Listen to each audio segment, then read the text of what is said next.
All right, go around the room and introduce yourselves and your instrument. I'm Trevin Days. I play the guitar. I'm Trenton Days, and I play bass. I'm Roland Ritter, and I am the vocalist. Our drummer Tim is... Oh, Tim's gone. Oh, wait. Tim Vincent plays the drums. He's somewhere. Yeah. What inspired your band name? You know, I think I'd actually let you take over with that because you're actually with the individual who helped inspire the name. Fair enough. When we first started getting together and talking about this project, we had a file in the computer that we just called Project Distance. And it was just because we're spread out over so much space throughout the state. So that kind of stuck for a while, but we realized that was kind of not what we wanted to use for the name. And so we spent a lot of time trying to find a name. That was lame. And my wife Sarah actually came up with Distance Defined, and it was kind of a joke for a bit. And then when I pitched it to the dudes, we're like, it was freaking perfect. I mean, considering the circumstances, you know, I myself, I live in Kenai. This good-looking guy and this looking guy live down here in Anchor Point and in Homer. And we have Tim who lives up in Wasilla. So once I first heard it on the messenger, I was like, that sounds great. That's perfect. That sounds great. And for those who don't know, all those towns, Homer being the southernmost of all of them, is 20 miles from Anchor Point, which is 50 some odd miles from Kenai, which is another 170 miles from Wasilla. So there's about 250 some odd miles between all of us. So it fit and it made sense. so really, we do define the distance.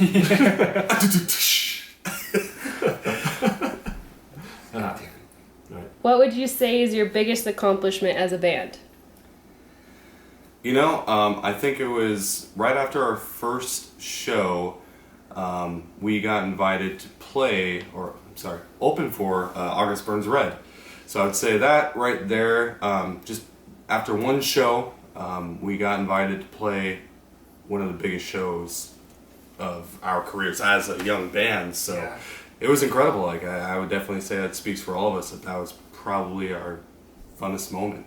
Yeah, and then been 2 months now, we released a music video. And Yeah, for Resolve Restore. Yeah, and that gained a lot. That had a lot of traction. Gained a lot of attention over Facebook. Got God, what was it, Trev? I think we reached over 1,000 views in a couple hours, which it was funny because I was hoping we would get like a couple hundred. Yeah, actually, my goal was like for the whole entire cycle of the video to have 1,000 views. Yeah, and I got over 10,000 within a week's time. It was nuts. That was quick. Totally blew all of us away. All the back and forth, like, guys, we're at 800. Guys, we're at 1,500. Guys, we're climbing. And then pretty soon it was like, so we're at like 7,000 now. You never thought that like this tiny little band from Alaska would actually get that many views that quickly with really minimal exposure. I mean, we don't play as much shows or tour or anything like that like most bands do down south just because we can't as easily. That's it.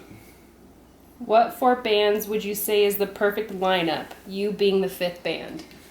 So we all talked about this a little bit. Take this over, baby. We all talked about this a little bit. There are a couple of bands that all of us take some inspiration from, I like to think. All of us have a little bit different taste in music. It all boils down to personal preference. Like, Roland and I are diehard Architects fans. Trevin and I love Fit for a King. We all love Wage War. As far as the perfect tour for us and our sound, I think we kind of went over it a little bit ago. It would be Wage War, Fit for a King, Gideon, and The Ghost Inside. That's most appropriate fit.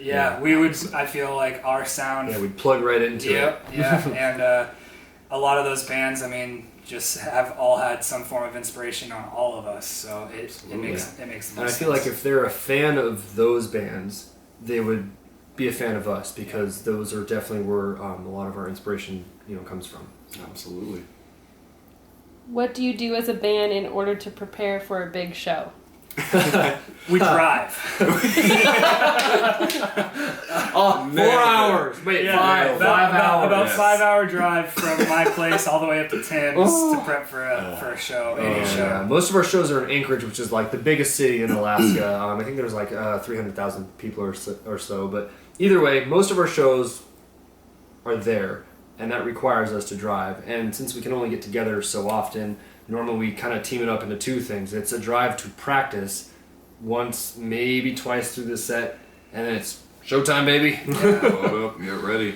Most importantly, we kind of like to sit down and hang out too, as we're all pretty much all family guys. There's that. You know, we all either have mortgages or everyone has jobs, everyone has loved ones, careers, kids, dogs. Yeah. So the most important thing is when we all finally drive that 4.5, 5 hours, sit down, crack a beer, go through the set a couple times, is just catch up, hang out, and be a band. Be friends, which is important to all of us. Absolutely, that's the biggest thing. Just besides music, I think we get along so well with one another. So when we have that moment just to hang out, chit chat, and talk other things besides music, we definitely cherish those moments because we don't get them as much as any other band does. I think since we can't practice physically together as a band, I know for me personally, what I'll end up doing is run through the set pretty consistently throughout, like, say, a week or two before the show. Trenton, living close to me, will actually come over at least once a week, and we'll always at least run through the set once, maybe twice. And that is our way of practicing. We actually practice individually. So Roland gets to scream in his car consistently, and then Tim, whenever he has it available, will sit there and jam to the set, with the headphones on, kind of thing. So, and since we play our songs pretty much in order as we do the album, we kind of keep it consistent that way, for us being able to easily transfer that to our live shows. That's it. I'm sure your fans are all wondering, do you have any plans for future tours? There's always a plan. Always a plan. We're going to go to Europe, Australia, Canada, Mexico. We love to scheme, and we have wishful thinking. This is with our current situation. It's possible, but we'd really, really have to plan far, far in advance for it. With us being in Alaska, obviously we have quite the drive if we decided to drive. But like I said, yes, we do have plans for it, but will they be happening anytime soon? Probably not. Yeah. I think a big part that would help that is as we grow to get more and more known, if we can find some other bands that are in the West Coast, Northwest region that we could become, band buddies with, and we could try and team up with them when they're going on either a small tour or just playing a couple of shows. Because if we were to come down to a place that no one has any idea who we are to try and play a venue, I don't think it would be very beneficial for the amount of time, effort, and money it would take to do something like that. So we definitely would have to plan it right and meet a couple of bands, which is what we're hoping to do. Yeah, and that's just our unique situation, being a band from Alaska, is that it involves a lot of meticulous planning, and hopefully, we do get there sometime, because we would absolutely love the opportunity. Yeah, hands down. Yep. What song is your favorite to play live? Starting from the left over. My favorite song to play live, hands down, is Iron Hand. It just has so much energy, and I'm a big breakdown person, so if you can get a crowd moving, I've watched our live videos plenty of times, and I've seen all of us, every time Iron Hand is the one where consistently, not only are we all in sync, headbanging and getting down with the breakdown, but the crowd is always in sync as well. So the energy that Iron Hand brings makes it hands down my favorite one to play. I think Roland actually specifically says bounce in the lyrics. He's kind of telling me what to do. Yes, yeah. Bounce. No, it's a perfect example there, because just seeing the whole crowd reaction makes it all worth it. When you look out and you're playing your songs and you see people react in such a fashion, it just kind of gives you goosebumps. You get so happy about it. They're getting so involved with your music. But for my song, I know I get so much crap about it, but I love Destinations. I love playing it live. It's Roland's baby. It is. It brings out such raw emotion in a song, lyrically and musically, and as a whole, it's something special. Like seeing all the crowd, they'll get the message immediately. Like it's something that it's not so crazy, it's tamed, but they come up, enjoy the music, but then all of a sudden it gets that crazy moment to where you're able to really get down to it. But yeah, for me, it would definitely be Destinations.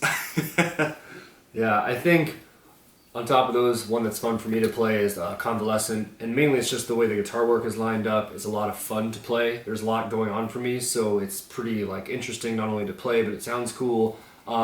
It may not be like the more crowd mover kind of song, but just me as a guitar player, Convalescent definitely is a pretty fun song to play on guitar. And on top of all that, guitar-wise, I get to sing the chorus, which is a huge fun part for me too. So there's just a lot going on for me as a musician. So that's my favorite song.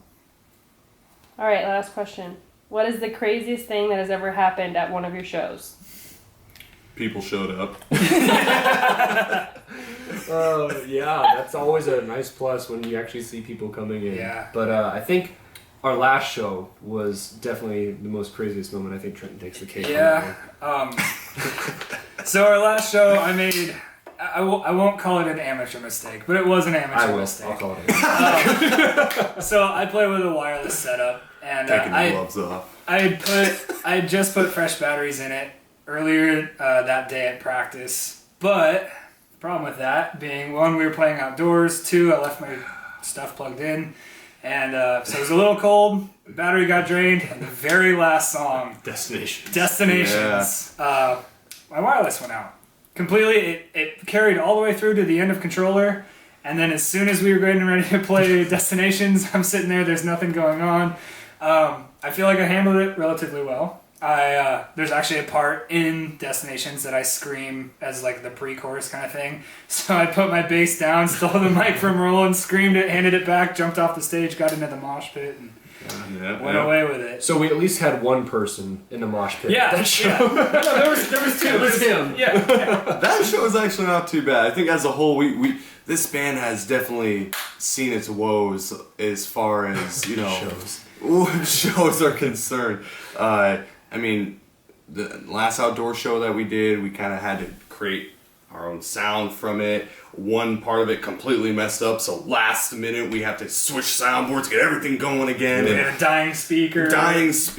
I mean, No monitors. We had no monitors. no monitors. Last year we had a great show planned out. We get there and it's a freaking snowstorm of the century. So there's, no exaggeration, 4 feet of snow out there, and we're trying to figure out parking, and we're lucky enough to have someone who's like, oh yeah, we'll come by and plow the place for you, $50. We're like, oh yeah, absolutely, come and do it. But it's all learning, Yeah. And it's part of being a band. Absolutely. We've created, memories. yeah, exactly. We've created a lot of memories in 1 year. Yeah. Absolutely. It's been a really good time. Yeah. So we just look forward to making more memories and playing more shows as much as we can play. Absolutely. Absolutely. Oh.